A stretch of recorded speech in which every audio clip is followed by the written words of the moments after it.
એક છોકરો હતો ને નાનો, ત્યારથી એના પપ્પા એને વઢવઢ કરે. એ કે પગ અંદર આવે ને તો કે પગ લૂસીને આવે અંદર, પછી કાગળ કંઈક પડ્યું હોય તો કે લઈ લે, દૂર નાખી દે, પછી લાઇટું બાઇટું ચાલુ હોય ને તો એને વઢે, એને ડિસિપ્લિનમાં રાખે એમ ટૂંકમાં. તો છોકરો મોટો થયો ને 22 વર્ષનો તો કંટાળી ગયો. એ કે હવે મારા પપ્પાની જોડે આજુબાજુમાં રહેવું જ નથી, કે ક્યાંક વયું જવું છે આખું. એને કે નોકરી કરવા છે ને આટલામાં ક્યાંય નથી લેવી, ક્યાંક દૂર જવું છે. તો એને પપ્પાને ખબર હતી, એમને પેપરમાં વાંચ્યું ને તો કે તને આ નોકરી આજુબાજુમાં કંઈક મળે તો કે આજે ઇન્ટરવ્યૂ દે. તો છોકરો ગયો ખરો એને પપ્પાને કારણે, પણ કે મારે ઇન્ટરવ્યૂમાં પાસ થવું જ નથી, નપાસ થઈને જવું એ કે.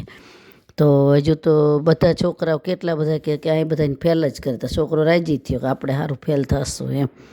તો ઓફિસમાં ગયો ને તો ઘડીક બેઠો, સાહેબ બેસો, આવો આવો સાહેબ બેઠો ને તો કે તમે ક્યારથી જોઈનિંગ કરો છો? તો કે પણ મારું તમે કંઈ પ્રશ્નને પૂછો, મને કંઈ ઇન્ટરવ્યૂ નથી લીધું ને સીધો કેમ જોઈન્ટ કરવાનું કહો છો? તો કે અમે તમે દરવાજામાં અંદર ગયા ને ત્યારથી જોઈ લીધા કે તમે કાગળ વીણી લીધું, લાઇટ ચાલુ હતી બંધ કરી. અમારે આવા માણસની જરૂર હતી કે પગ લૂસીને આવ્યા, અમારે આવા માણસની જરૂર હતી. અમારે કે સ્કિલ તો અમે શીખવાડી દઈશું, પણ કે આ બધું અમે ન શીખડાવી શકવી. એટલે ઘણીવાર મા બાપની ડાહટ એટલે મીન્સ કે વઢ હોય ને, એ ઘણીવાર સારી હોય અને આપણા સારા માટે જ હોય.